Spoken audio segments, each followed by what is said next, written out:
En marge de cette journée, d'abord la première chose, c'est de présenter les vœux des succès, les vœux de bonheur et de souhaiter vraiment un joyeux anniversaire. D'abord à notre président, Jean-Pierre Bemba Gombo, mais aussi à tous les membres du MLC qui sont donc les membres de notre grande famille. Mais aussi, c'est de féliciter toutes les personnes qui se sont engagées dans ces combats, en commençant bien sûr toujours avec l'initiateur, notre président Jean-Pierre Bemba Gombo, parce que c'est lui qui a eu l'idée, mais il n'a pas travaillé seul. Tout le temps qu'il s'est lancé dans ces combats, il a fini par nous convaincre tous.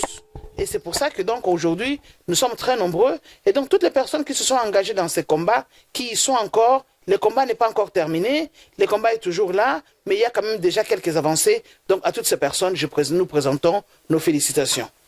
Nous encourageons bien sûr aussi tous les autres membres, les membres du MLC, à travers toute la République, à travers le monde même, parce que nous avons des représentants du MLC en Europe, nous avons des représentants du MLC dans d'autres continents. Donc moi, je les encourage en disant, notre combat n'est pas encore terminé, nous avons déjà commencé à faire quelque part, nous avons déjà quelques acquis, que nous puissions renforcer les acquis, nous pouvons les maintenir et que nous puissions aller de l'avant. Maintenant que nous sommes à la veille des élections pour l'année prochaine, 2023, c'est donc demain, moi je suis en train de les encourager pour dire, il faut que nous puissions à ce moment mieux nous préparer, que nous puissions mieux nous outiller, que nous continuions à faire de la mobilisation et du recrutement, que nous puissions surtout vulgariser la vision de notre président, que nous puissions démontrer que avec le MLC, la RDC gagne et gagnera toujours.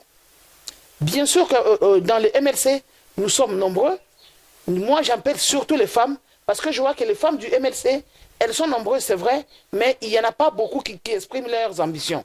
Donc, particulièrement, je suis en train d'encourager les mamans du MLC, qu'elles puissent se préparer, qu'elles expriment leur intérêt politique, parce que nous sommes là pour marcher ensemble. Nous sommes là pour nous accompagner, nous sommes là pour mutualiser nos efforts, nous sommes là pour que nous puissions aller plus de l'avant. Comme je l'ai dit, avec son président, Jean-Pierre Bemba Gombo, la RDC gagne toujours. C'est parce que les gens n'avaient pas bien compris. Les gens ne connaissent pas bien la vision du MLC et ne connaissent pas bien la vision de son président, Jean-Pierre Bemba Gombo. Le MLC, dès le départ, comme je l'ai dit, son combat a toujours été la libération. Et donc, ce que les gens considèrent aujourd'hui comme rébellion, c'est vrai parce que là, ce n'était pas parti d'ici et ce n'était pas le MLC qui était au pouvoir. On peut les considérer comme ça, mais sinon, comme j'ai dit, il faut se focaliser plutôt sur la vision du MLC, sur la libération du MLC. Quand le MLC a commencé les combats, c'était pour que la RDC puisse reconquérir sa souveraineté. Souvenez-vous quand la rébellion était venue, quand on avait démarré en 1998, ce n'est pas le MLC qui a déclenché la rébellion, ce n'est pas le MLC qui a déclenché la guerre. La mise en place du MLC, c'était plutôt une réaction à la rébellion qui était déjà, qui fonctionnait déjà, qui marchait déjà. C'était plutôt une réaction à la perte de la souveraineté de la RDC. C'est sur base de ça que le MLC s'est levé pour dire il faudrait que la RDC puisse recouvrer sa souveraineté. Bien sûr, quand quelqu'un ne connaît pas cette vision-là, il peut considérer que voilà, le MLC s'est rebellé, était donc contre le pays. Mais non, le MLC s'est levé pour que la RDC puisse reconquérir sa souveraineté, pour que le peuple congolais puisse redevenir encore libre et que nous ne soyons pas soumis aux forces étrangères et que nous ne soyons pas soumis aux étrangers qui étaient venus pour nous dominer.